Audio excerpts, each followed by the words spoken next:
ನೋಡಿ, ದಾವಣಗೆರೆ ದಕ್ಷಿಣ ಉಪಕದನದಲ್ಲಿ ಬಂಡಾಯ ಸಾಕಷ್ಟು ದೊಡ್ಡ ಸಮಸ್ಯೆ ಆಗಿದೆ. ಬಂಡಾಯ ಶಮನ ಮಾಡೋಣ ಅಂತಂದ್ರೆ ಬಂಡಾಯ ಅಭ್ಯರ್ಥಿಗಳು ಊರು ಬಿಟ್ಟು ಹೋಗಿದ್ದಾರೆ. ಕೈಗೆ ಸಿಗ್ತಾ ಇಲ್ಲ. ದಾವಣಗೆರೆ ಬಿಟ್ಟು ಹಲವು ಅಭ್ಯರ್ಥಿಗಳು ಹುಬ್ಬಳ್ಳಿ ಸೇರಿದ್ದಾರೆ. ಅಲ್ಲಿ 20ಕ್ಕೂ ಹೆಚ್ಚು ಅಭ್ಯರ್ಥಿಗಳು ಬಂಡಾಯ ನಾಮಪತ್ರ ಸಲ್ಲಿಸಿದ್ದಾರೆ.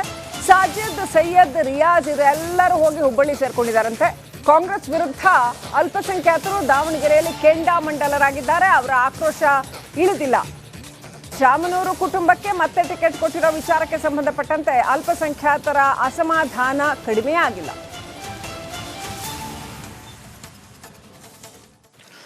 ದಾವಣಗೆರೆ ದಕ್ಷಿಣ ಕ್ಷೇತ್ರದ ಉಪಚುನಾವಣೆ ಹಿನ್ನೆಲೆಯಲ್ಲಿ ಒಂದು ಕಡೆ ಈಗಾಗಲೇ ಕಾಂಗ್ರೆಸ್ ವಿರುದ್ಧ ಅಲ್ಪಸಂಖ್ಯಾತರು ಸಿಡಿದೆದ್ದಿರ್ತಕ್ಕಂಥದ್ದು. ಈ ಬಂಡಾಯ ಶಮನ ಮಾಡೋದಕ್ಕೆ ಒಂದು ಕಡೆ ಕಾಂಗ್ರೆಸ್ ಶತಾಯಗತಾಯ ಕಸರತ್ತನ್ನು ನಡೆಸ್ತಾ ಇದೆ.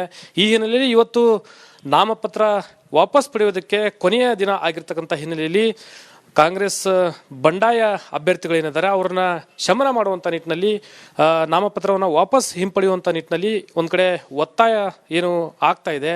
ಈ ಹಿನ್ನೆಲೆಯಲ್ಲಿ ಪಕ್ಷೇತರ ಅಭ್ಯರ್ಥಿಗಳು ದಾವಣಗೆರೆ ದಕ್ಷಿಣ ಕ್ಷೇತ್ರವನ್ನು ಬಿಟ್ಟು ಇವತ್ತು ಉತ್ತರ ಕರ್ನಾಟಕ ಭಾಗದಲ್ಲಿ ಪ್ರಯಾಣವನ್ನು ಬೆಳೆಸಿದ್ದಾರೆ. ನನ್ನ ಜೊತೆಗೆ ಪಕ್ಷೇತರ ಅಭ್ಯರ್ಥಿಗಳಾಗಿರ್ತಕ್ಕಂಥ ಸೈಯದ್ ರಿಯಾಜ್, ಸಾಜಿದ್ ರಿಯಾಜ್, ಅದೇ ರೀತಿ ಟಿ ಅಸ್ಗರ್ ಅವರಿದ್ದಾರೆ. ನಾನು ಒಬ್ಬೊಬ್ಬರನ್ನಾಗಿ ಮಾತಾಡ್ತಾ ಹೋಗ್ತೀನಿ. ಸರ್, ಯಾವ ಮಟ್ಟಕ್ಕೆ ಈಗ ಒಂದು ಕಡೆ ತಾವು ಅಲ್ಪಸಂಖ್ಯಾತರು ಕಾಂಗ್ರೆಸ್ ವಿರುದ್ಧ ಸಿಡಿದೆದ್ದಿದ್ರಿ, ಚುನಾವಣೆ ಧುಮುಕಿದಿರಿ, ವಾಪಸ್ ಅಂದರೆ ನಾಮಪತ್ರ ವಾಪಸ್ಸನ್ನು ಪಡೆಯುವಂಥ ನಿಟ್ಟಿನಲ್ಲಿ ಯಾವ ರೀತಿ ತಮಗೆ ಒತ್ತಾಯ ಬರ್ತಾ ಇದೆ?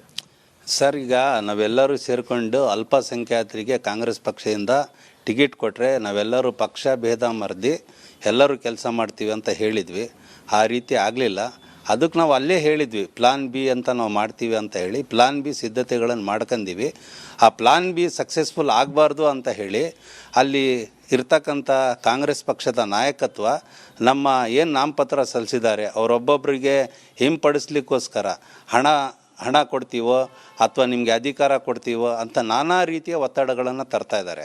ಹಾಗಾಗಿ ನಮ್ಮ ವ್ಯಾವಹಾರಿಕವಾದಂಥ ಸ್ನೇಹಿತರ ಕಡೆಯಿಂದ, ನಮ್ಮ ಸಂಬಂಧಿಕರ ಕಡೆಯಿಂದ ಫೋನ್ ಮಾಡಿಸೋದು, ಒತ್ತಡಗಳನ್ನು ಹಾಕ್ಸೋದು, ತೆಗೀರಿ ಅಂತ ಭಾಳ ಇದು ಹಿಂಸೆ ಆಗ್ತಾಯಿದೆ. ಹಾಗಾಗಿ ನಾವು ದಾವಣಗೆರೆ ದಕ್ಷಿಣ ಕ್ಷೇತ್ರದ ನಮ್ಮ ಮನೆಗಳನ್ನು ಬಿಟ್ಟು ಈಗ ಬೇರೆ ಊರಿಗೆ ಬಂದು ವಾಸ್ತವ್ಯ ಮಾಡುವಂಥ ಪರಿಸ್ಥಿತಿಗೆ ಬಂದಿದ್ದೀವಿ.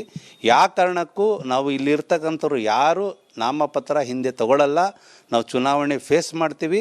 ಪ್ರಜಾತಂತ್ರದ ವ್ಯವಸ್ಥೆಯಲ್ಲಿ ಈ ಚುನಾವಣೆಗೆ ನಿಲ್ಲೋದು ಬೇಡ ಅಂತ ಹೇಳೋಕ್ಕೆ ಯಾರಿಗೂ ಹಕ್ಕಿಲ್ಲ. ಈಗ ನಮಗೆ ಓಟ್ ಹಾಕಿದರೆ ಅವ್ರಿಗೆ ಲಾಭ, ಅವ್ರಿಗೆ ಓಟ್ ಹಾಕಿದರೆ ಇವ್ರಿಗೆ ಲಾಭ, ಜನ ಮಾತಾಡ್ಕೋಬೋದು. ಅಂದರೆ ಅಂತಿಮ ತೀರ್ಮಾನ ಮಾಡೋದು ಮತದಾರರು.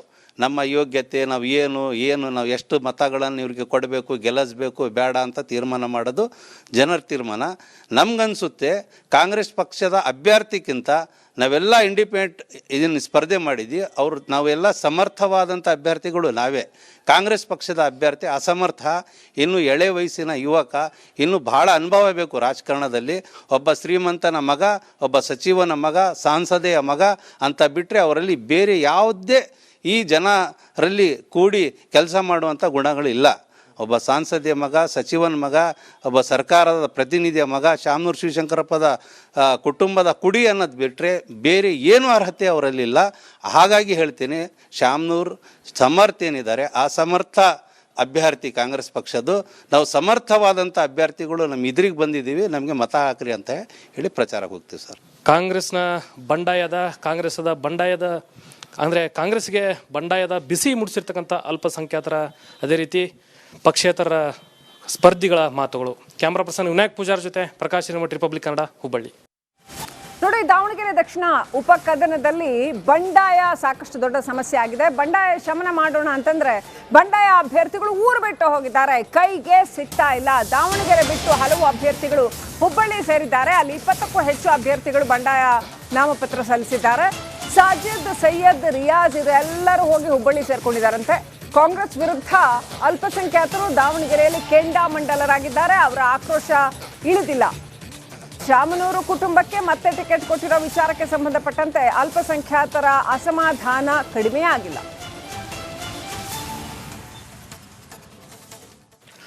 ದಾವಣಗೆರೆ ದಕ್ಷಿಣ ಕ್ಷೇತ್ರದ ಉಪಚುನಾವಣೆ ಹಿನ್ನೆಲೆಯಲ್ಲಿ ಒಂದು ಕಡೆ ಈಗಾಗಲೇ ಕಾಂಗ್ರೆಸ್ ವಿರುದ್ಧ ಅಲ್ಪಸಂಖ್ಯಾತರು ಸಿಡಿದೆದ್ದಿರ್ತಕ್ಕಂಥದ್ದು.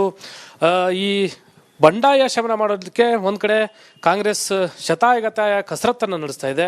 ಈ ಹಿನ್ನೆಲೆಯಲ್ಲಿ ಇವತ್ತು ನಾಮಪತ್ರ ವಾಪಸ್ ಪಡೆಯೋದಕ್ಕೆ ಕೊನೆಯ ದಿನ ಆಗಿರ್ತಕ್ಕಂಥ ಹಿನ್ನೆಲೆಯಲ್ಲಿ ಕಾಂಗ್ರೆಸ್ ಬಂಡಾಯ ಅಭ್ಯರ್ಥಿಗಳೇನಿದ್ದಾರೆ ಅವ್ರನ್ನ ಶಮನ ಮಾಡುವಂಥ ನಿಟ್ಟಿನಲ್ಲಿ ನಾಮಪತ್ರವನ್ನು ವಾಪಸ್ ಹಿಂಪಡೆಯುವಂಥ ನಿಟ್ಟಿನಲ್ಲಿ ಒಂದು ಕಡೆ ಒತ್ತಾಯ ಏನು ಆಗ್ತಾ ಇದೆ. ಈ ಹಿನ್ನೆಲೆಯಲ್ಲಿ ಪಕ್ಷೇತರ ಅಭ್ಯರ್ಥಿಗಳು ದಾವಣಗೆರೆ ದಕ್ಷಿಣ ಕ್ಷೇತ್ರವನ್ನು ಬಿಟ್ಟು ಇವತ್ತು ಉತ್ತರ ಕರ್ನಾಟಕ ಭಾಗದಲ್ಲಿ ಪ್ರಯಾಣವನ್ನು ಬೆಳೆಸಿದ್ದಾರೆ. ನನ್ನ ಜೊತೆಗೆ ಪಕ್ಷೇತರ ಅಭ್ಯರ್ಥಿಗಳಾಗಿರ್ತಕ್ಕಂಥ ಸೈಯದ್ ರಿಯಾಜ್, ಸಾಜಿದ್ ರಿಯಾಜ್, ಅದೇ ರೀತಿ ಟಿ ಅಸ್ಗರ್ ಅವರಿದ್ದಾರೆ. ನಾನು ಒಬ್ಬೊಬ್ಬರನ್ನಾಗಿ ಮಾತಾಡ್ತಾ ಹೋಗ್ತೀನಿ. ಸರ್, ಯಾವ ಮಟ್ಟಕ್ಕೆ ಈಗ ಒಂದು ಕಡೆ ತಾವು ಅಲ್ಪಸಂಖ್ಯಾತರು ಕಾಂಗ್ರೆಸ್ ವಿರುದ್ಧ ಸಿಡಿದೆದ್ದಿದ್ರಿ, ಚುನಾವಣೆ ಧುಮುಕಿದಿರಿ, ವಾಪಸ್ ಅಂದರೆ ನಾಮಪತ್ರ ವಾಪಸ್ಸನ್ನು ಪಡೆಯುವಂಥ ನಿಟ್ಟಿನಲ್ಲಿ ಯಾವ ರೀತಿ ತಮಗೆ ಒತ್ತಾಯ ಬರ್ತಾ ಇದೆ?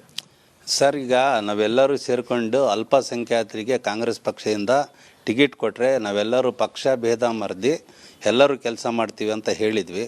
ಆ ರೀತಿ ಆಗಲಿಲ್ಲ. ಅದಕ್ಕೆ ನಾವು ಅಲ್ಲೇ ಹೇಳಿದ್ವಿ, ಪ್ಲಾನ್ ಬಿ ಅಂತ ನಾವು ಮಾಡ್ತೀವಿ ಅಂತ ಹೇಳಿ ಪ್ಲಾನ್ ಬಿ ಸಿದ್ಧತೆಗಳನ್ನು ಮಾಡ್ಕೊಂಡಿವಿ. ಆ ಪ್ಲಾನ್ ಬಿ ಸಕ್ಸಸ್ಫುಲ್ ಆಗಬಾರ್ದು ಅಂತ ಹೇಳಿ ಅಲ್ಲಿ ಇರ್ತಕ್ಕಂಥ ಕಾಂಗ್ರೆಸ್ ಪಕ್ಷದ ನಾಯಕತ್ವ ನಮ್ಮ ಏನು ನಾಮಪತ್ರ ಸಲ್ಲಿಸಿದ್ದಾರೆ ಅವರೊಬ್ಬೊಬ್ಬರಿಗೆ ಹಿಂಪಡಿಸ್ಲಿಕ್ಕೋಸ್ಕರ ಹಣ ಕೊಡ್ತೀವೋ ಅಥವಾ ನಿಮಗೆ ಅಧಿಕಾರ ಕೊಡ್ತೀವೋ ಅಂತ ನಾನಾ ರೀತಿಯ ಒತ್ತಡಗಳನ್ನು ತರ್ತಾ ಇದ್ದಾರೆ. ಹಾಗಾಗಿ ನಮ್ಮ ವ್ಯಾವಹಾರಿಕವಾದಂಥ ಸ್ನೇಹಿತರ ಕಡೆಯಿಂದ, ನಮ್ಮ ಸಂಬಂಧಿಕರ ಕಡೆಯಿಂದ ಫೋನ್ ಮಾಡಿಸೋದು, ಒತ್ತಡಗಳನ್ನು ಹಾಕ್ಸೋದು, ತೆಗೀರಿ ಅಂತ ಭಾಳ ಇದು ಹಿಂಸೆ ಆಗ್ತಾಯಿದೆ. ಹಾಗಾಗಿ ನಾವು ದಾವಣಗೆರೆ ದಕ್ಷಿಣ ಕ್ಷೇತ್ರದ ನಮ್ಮ ಮನೆಗಳನ್ನು ಬಿಟ್ಟು ಈಗ ಬೇರೆ ಊರಿಗೆ ಬಂದು ವಾಸ್ತವ್ಯ ಮಾಡುವಂಥ ಪರಿಸ್ಥಿತಿಗೆ ಬಂದಿದ್ದೀವಿ. ಯಾವ ಕಾರಣಕ್ಕೂ ನಾವು ಇಲ್ಲಿರ್ತಕ್ಕಂಥವ್ರು ಯಾರು ನಾಮಪತ್ರ ಹಿಂದೆ ತಗೊಳ್ಳಲ್ಲ. ನಾವು ಚುನಾವಣೆ ಫೇಸ್ ಮಾಡ್ತೀವಿ. ಪ್ರಜಾತಂತ್ರದ ವ್ಯವಸ್ಥೆಯಲ್ಲಿ ಈ ಚುನಾವಣೆಗೆ ನಿಲ್ಲೋದು ಬೇಡ ಅಂತ ಹೇಳಕ್ಕೆ ಯಾರಿಗೂ ಹಕ್ಕಿಲ್ಲ. ಈಗ ನಮಗೆ ಓಟ್ ಹಾಕಿದರೆ ಅವ್ರಿಗೆ ಲಾಭ, ಅವ್ರಿಗೆ ಓಟ್ ಹಾಕಿದರೆ ಇವ್ರಿಗೆ ಲಾಭ, ಜನ ಮಾತಾಡ್ಕೋಬೋದು. ಅಂದರೆ ಅಂತಿಮ ತೀರ್ಮಾನ ಮಾಡೋದು ಮತದಾರರು. ನಮ್ಮ ಯೋಗ್ಯತೆ, ನಾವು ನಾವು ಎಷ್ಟು ಮತಗಳನ್ನು ಇವ್ರಿಗೆ ಕೊಡಬೇಕು, ಗೆಲ್ಲಿಸಬೇಕು, ಬೇಡ ಅಂತ ತೀರ್ಮಾನ ಮಾಡೋದು ಜನರ ತೀರ್ಮಾನ. ನಮಗನ್ಸುತ್ತೆ ಕಾಂಗ್ರೆಸ್ ಪಕ್ಷದ ಅಭ್ಯರ್ಥಿಗಿಂತ ನಾವೆಲ್ಲ ಇಂಡಿಪೆಂಡೆಂಟ್ ಇದನ್ನು ಸ್ಪರ್ಧೆ ಮಾಡಿದ್ವಿ. ನಾವೆಲ್ಲ ಸಮರ್ಥವಾದಂಥ ಅಭ್ಯರ್ಥಿಗಳು ನಾವೇ.